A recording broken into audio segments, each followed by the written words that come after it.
O advento dos mortos. A casa dos Vasconcelos sempre pareceu maior do que deveria.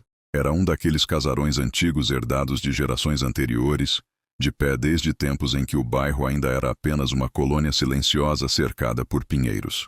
No inverno, as janelas tremiam com o vento cortante e o telhado estalava como se alguém caminhasse sobre ele. Mas, naquele dezembro, não era apenas o frio que tornava o ambiente inquietante. Era a presença silenciosa do velho calendário de advento, recém-descoberto no sótão.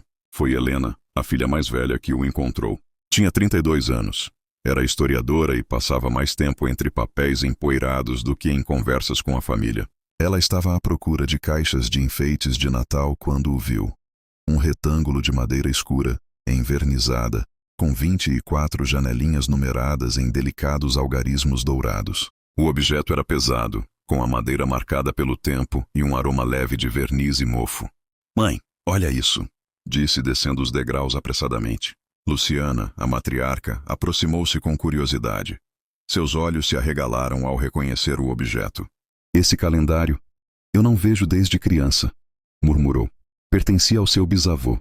Dizem que era alemão, feito à mão. Sua mãe o guardava com muito zelo." A família inteira se reuniu ao redor da mesa onde o calendário descansava. Marcos, o pai, observou com desconfiança, enquanto os filhos menores, Theo e Bianca, olhavam cheios de fascínio. O avô, Augusto, permaneceu silencioso, mas seu rosto empalideceu ligeiramente, um detalhe que ninguém pareceu notar. Foi decidido que usariam o calendário durante aquele mês. Afinal, era Natal, e qualquer tradição que pudesse trazer união era bem-vinda. No entanto, desde o momento em que a primeira janelinha foi aberta, algo estranho começou a acontecer. 1 de dezembro. A primeira porta. Helena abriu a janelinha com cuidado. Dentro dela havia uma pequena ilustração, como uma pintura em miniatura. Mostrava a sala da casa dos Vasconcelos, exatamente como era naquele dia. Mas com um detalhe curioso. Bianca, de 8 anos, estava segurando uma taça de vidro que eles nem possuíam. "Que estranho", comentou Helena. "Isso parece... hoje." À tarde, Bianca brincava perto da cristaleira quando, tentando alcançar um enfeite, derrubou uma pequena taça antiga que Augusto, o avô, guardava há décadas. A menina a pegou sorrindo, exatamente como na imagem. Luciana ficou pálida. Deve ser coincidência, mas ninguém respondeu. 2 de dezembro. A segunda janela. Dessa vez Marcos abriu. A miniatura mostrava a cozinha, iluminada pelas luzes de Natal. No desenho, Theo, o menino de 10 anos, chorava enquanto segurava um pequeno corte na mão. Horas depois, enquanto ajudava a cortar papel para decorar a árvore, Theo passou a tesoura rápido demais e se machucou exatamente no mesmo lugar mostrado na iluminação do desenho. Um corte pequeno, mas idêntico. "Ok, agora está ficando esquisito", rosnou Marcos. Helena analisou a imagem. "A precisão é absurda. Isso não é normal." Augusto afastou-se sem dizer nada, caminhando devagar para seu quarto. 7 de dezembro. O padrão. Com o passar dos dias ficou claro. Cada imagem revelava algo que aconteceria exatamente naquele mesmo dia. Pequenas coisas no início. A queda de um objeto, uma visita inesperada, um elogio dito na mesma posição da ilustração. A família inteira começou a abrir as janelinhas com uma mistura de medo e fascínio. Mas no 12º dia o padrão mudou. 12 de dezembro. A primeira advertência. A imagem dentro da janelinha era diferente. Parecia mais sombria. Mostrava a mesma casa, mas vazia. As luzes apagadas, as janelas abertas, balançando com o vento. No canto inferior, quase imperceptível, havia uma figura encapuzada, observando pela porta. Luciana fechou a janelinha imediatamente. "Isso não é possível. Isso não é futuro. É alguma espécie de brincadeira mórbida." Helena tentou acalmá-la. "Mãe, a casa não ficou assim hoje. Talvez o calendário não funcione mais." Mas naquela noite, ao voltarem da missa, encontraram a porta da frente aberta e um dos janelões do segundo andar batendo violentamente. Marcos checou a casa inteira, coração acelerado. Ninguém havia entrado. Nada tinha sido roubado. Mas as fechaduras estavam intactas e a porta não estava arrombada. Era como se alguém de dentro a tivesse aberto. 14 de dezembro. A revelação de Augusto. Naquela noite, o avô chamou Helena para conversar. "Esse calendário não deveria ter sido aberto", disse ele, com a voz tremendo. "Meu pai o trouxe da Alemanha depois da guerra. Ele dizia que o calendário mostrava o que Deus queria. Mas algo aconteceu.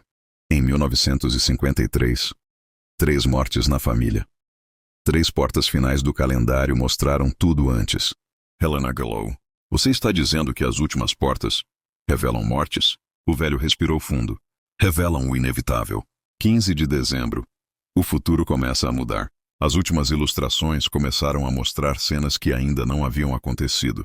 Diferente das anteriores, que mostravam pequenos eventos do mesmo dia, agora eram imagens mais nítidas e muito mais sinistras. Uma janela mostrava Bianca sozinha no quintal, olhando para algo no escuro. Outra mostrava Marcos caído perto da lareira com sombras sobre seu corpo. Outra ainda mostrava Helena chorando diante de uma cadeira vazia.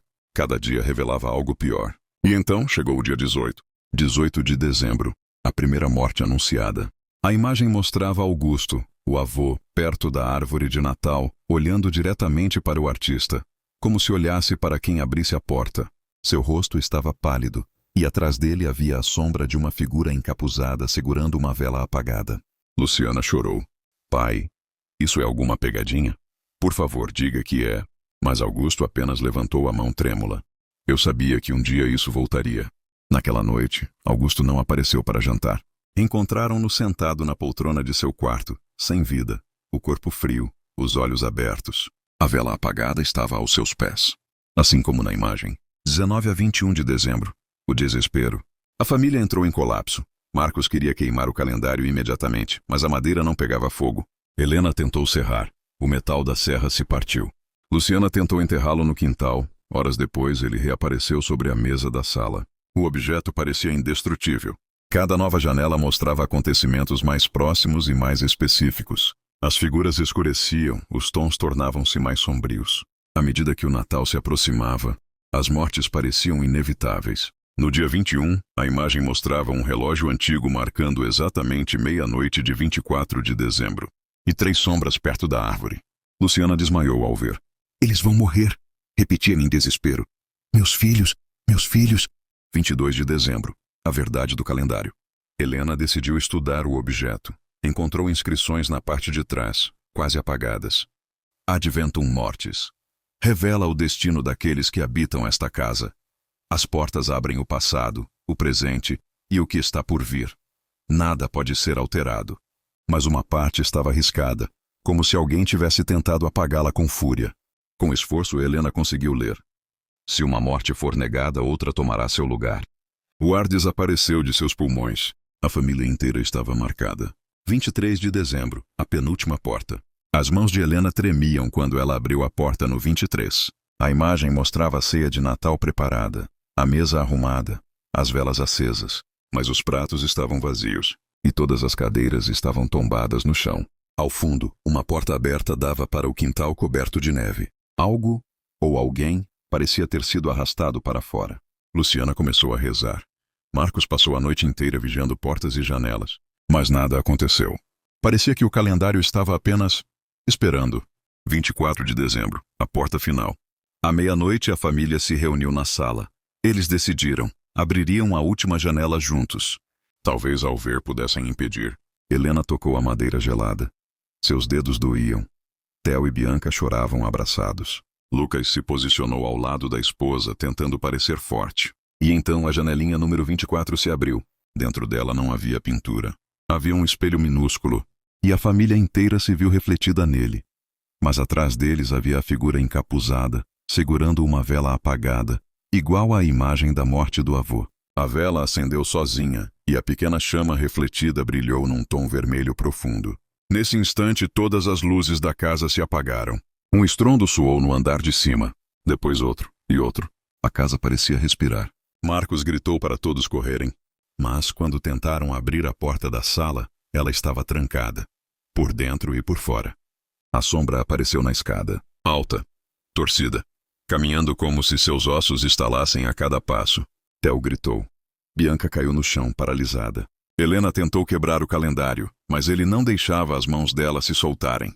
Era como se estivesse grudado à sua pele. A sombra ergueu a vela. E então, 1, 2, 3 chamas surgiram na escuridão. 3 mortes. 3 destinos. 3 cadeiras tombadas. Gritos ecoaram pela casa naquela noite, gritos que nenhum vizinho ousou investigar. Quando amanheceu, a casa estava silenciosa.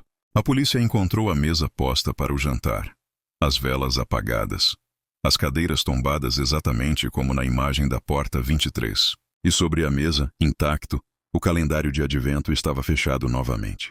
Todas as portas lacradas, até que outra família, em algum futuro não muito distante, voltasse a abri-las.